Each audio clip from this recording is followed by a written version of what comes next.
Se você fizer os cálculos desse jeito, vai se dar mal. Quem é você para me falar o que tem que fazer? Você não passa de uma mendiga. Pessoal, me fale de qual cidade você está assistindo o vídeo. Fique nessa história até o final. Roberto Almeida nunca imaginaria que o conselho mais valioso de sua carreira viria de uma mulher que a sociedade havia descartado. Sentado no banco da Praça Central, revisando o relatório financeiro trimestral de sua empresa, ele nem notou a figura que se aproximava. Uma mulher de roupas rasgadas, cabelos desgrenhados, segurando sacolas plásticas amarradas com barbante. Ela parou diante dele, seus olhos penetrantes fixos nos números da página aberta. Os cálculos estão errados, disse ela com voz rouca, mas firme. Se continuar nessa direção, sua empresa quebra em 3 meses. Roberto ergueu os olhos, irritado pela interrupção. Uma mendiga dando conselhos financeiros?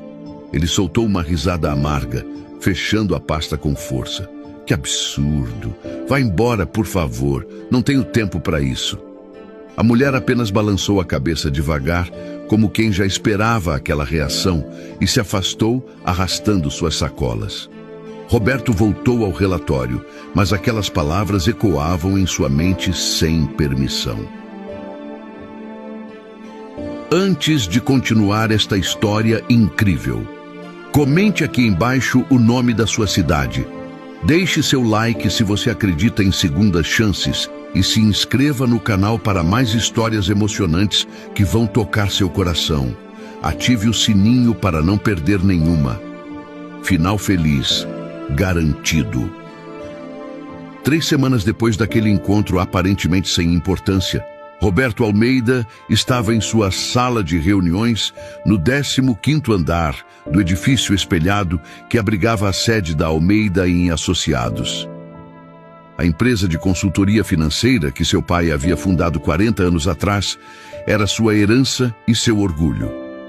Sob sua gestão nos últimos 10 anos, os lucros haviam triplicado. O número de clientes crescera exponencialmente e Roberto conquistara uma reputação impecável no mercado. Naquela manhã, porém, algo diferente pairava no ar. Os membros da diretoria entraram na sala com expressões tensas. Carlos, o diretor financeiro e braço direito de Roberto há 15 anos, depositou uma pilha de documentos sobre a mesa com um movimento pesado, quase solene. Roberto, precisamos conversar com urgência, começou Carlos, ajeitando os óculos nervosamente. Os números do último trimestre foram reavaliados. Há inconsistências graves. Roberto franziu a testa. Inconsistências? Você mesmo aprovou o relatório há 3 semanas. Eu sei, Carlos admitiu, o rosto pálido. Mas algo nos escapou.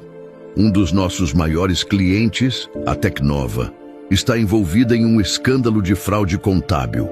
As ações deles despencaram 70% desde ontem. E nós investimos pesado em títulos deles, seguindo nossa própria recomendação. O silêncio que se seguiu foi ensurdecedor. Roberto sentiu o sangue gelar nas veias. A Tecnova representava quase 40% do portfólio de investimentos da empresa. Se aqueles títulos não valiam nada... Quanto? Perguntou Roberto, sua voz mal passando de um sussurro. 12 milhões, respondeu Mariana, a diretora de operações. E tem mais. Outros 3 clientes grandes estão ameaçando romper contratos por causa da nossa associação com a Tecnova. Eles acham que deveríamos ter detectado os problemas antes. Roberto afundou na cadeira, passando as mãos pelo rosto. Era exatamente o cenário catastrófico que aquela mulher havia previsto. Como ela poderia saber? Era impossível. Ou não? Durante os dias seguintes, Roberto trabalhou 16 horas por dia tentando conter os danos. Reuniões com clientes insatisfeitos, telefonemas para investidores nervosos, sessões intermináveis com advogados avaliando possíveis processos. A reputação que levara décadas para construir estava desmoronando em questão de semanas.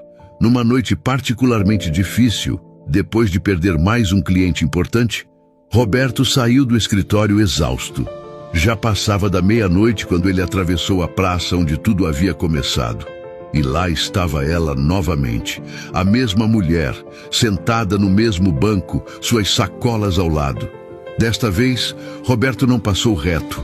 Aproximou-se devagar, ainda relutante, mas movido por um desespero que nunca havia experimentado antes. "Você", disse ele, parando diante dela. "Você sabia? Como você sabia?" A mulher ergueu o olhar. Mesmo sob a sujeira e os cabelos desgrenhados, seus olhos revelavam uma inteligência aguçada, quase perturbadora. "Porque eu vi os mesmos erros que cometi há muito tempo", respondeu ela simplesmente. Roberto sentou-se ao lado dela no banco, algo que jamais imaginaria fazer. O orgulho que o definia estava quebrado, substituído por uma humildade forçada pelas circunstâncias. "Quem é você?" Um sorriso triste cruzou o rosto da mulher.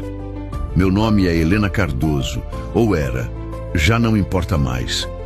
Ela fez uma pausa, olhando para o céu noturno. "Há 12 anos, eu era diretora financeira de uma das maiores empresas de tecnologia do país.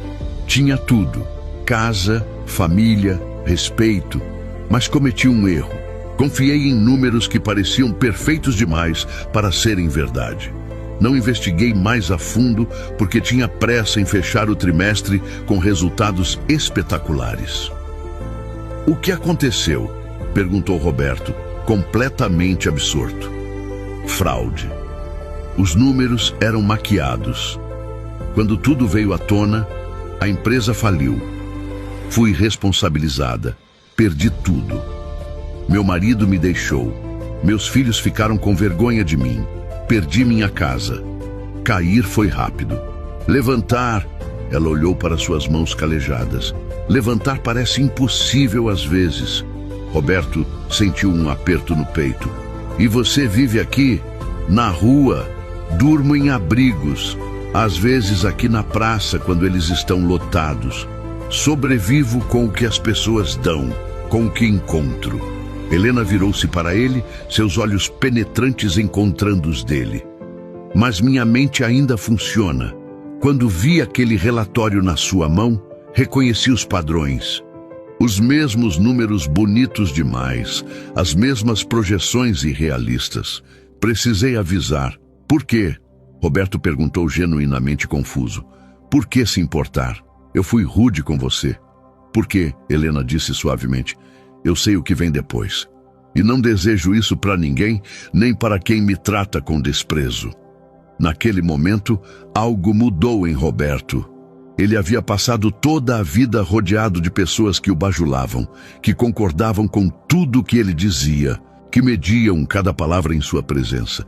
E ali estava uma mulher que a sociedade havia jogado fora, oferecendo ajuda genuína sem esperar nada em troca.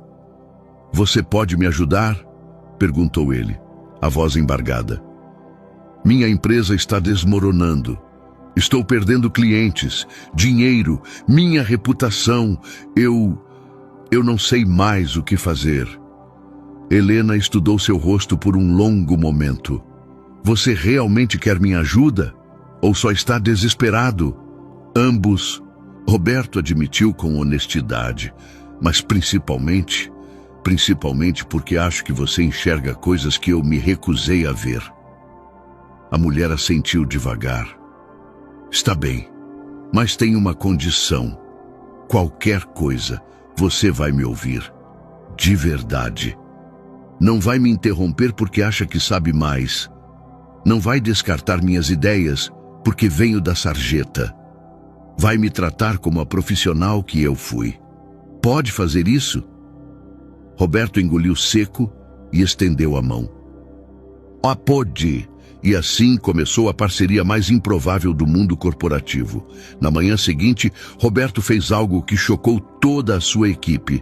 Chegou ao escritório acompanhado de Helena. Ela ainda estava suja, suas roupas eram as mesmas rasgadas de sempre. Mas Roberto a tratava com um respeito que deixou todos confusos. "Esta é Helena Cardoso, anunciou ele na sala de reuniões. Bela será nossa consultora especial durante esta crise. Os olhares de incredulidade foram imediatos. Carlos sussurrou: Roberto, podemos conversar em particular? Não. Roberto respondeu firmemente. O que ela tem a dizer, todos precisam ouvir. Helena abriu a pasta que Roberto havia lhe dado, examinando os documentos. Seus dedos, apesar da sujeira, moviam-se com precisão sobre os números. Depois de 20 minutos de silêncio absoluto, ela começou a falar. O problema não é apenas a Tecnova, disse ela. Vocês diversificaram mal o portfólio. 70% dos investimentos estão concentrados em apenas 5 empresas de tecnologia. Todas elas compartilham os mesmos investidores e seguem modelos de negócios similares. Quando uma cai, cria um efeito dominó. Mas os retornos eram excelentes, defendeu-se Carlos. Eram irreais, Helena corrigiu. Crescimento de 30% ao ano, todo ano. Sem falhas? Nenhuma empresa sustenta isso honestamente. Vocês escolheram ignorar os sinais porque os lucros eram tentadores. A sala ficou em silêncio. Ela estava certa, e todos sabiam. O que fazemos agora? Perguntou Mariana. Helena começou a esboçar um plano. Primeiro, transparência total.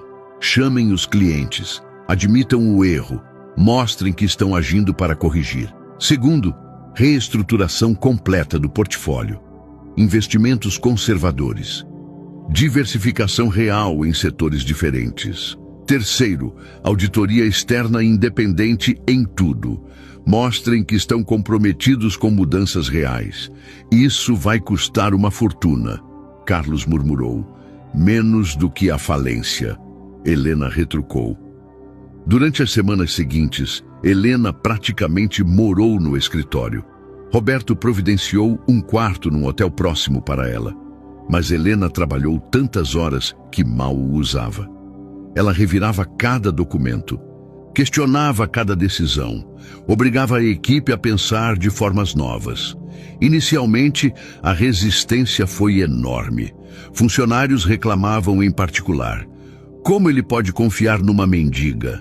Ela nem toma banho direito. Isso é humilhante para todos nós. Mas conforme os resultados começavam a aparecer, as críticas foram diminuindo. Helena identificou 3 outros clientes problemáticos antes que seus escândalos viessem à tona. Reestruturou contratos que estavam drenando recursos. Criou um novo sistema de avaliação de riscos baseado não apenas em números, mas em análises qualitativas profundas das empresas. Roberto observava tudo com uma mistura de admiração e vergonha. Vergonha por ter quase destruído o legado de seu pai por arrogância. Admiração por aquela mulher que, mesmo tendo perdido tudo, ainda guardava tanto conhecimento e determinação.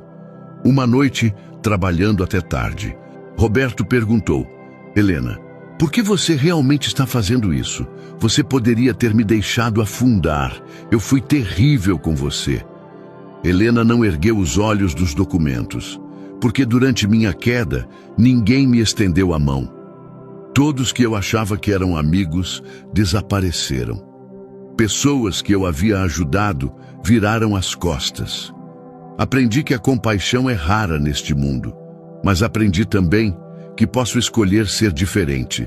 Você é uma pessoa melhor do que eu, Roberto admitiu. Não, ela corrigiu. Só sou alguém que aprendeu as lições que você está aprendendo agora. 3 meses depois daquele encontro na praça, a Almeida em Associados estava estabilizada. Não era o império de antes. A empresa havia encolhido. Alguns funcionários foram demitidos, os lucros eram menores, mas havia algo mais valioso: integridade restaurada e bases sólidas para um crescimento sustentável. Roberto convocou uma reunião especial. Toda a equipe estava presente e, pela primeira vez, Helena estava limpa.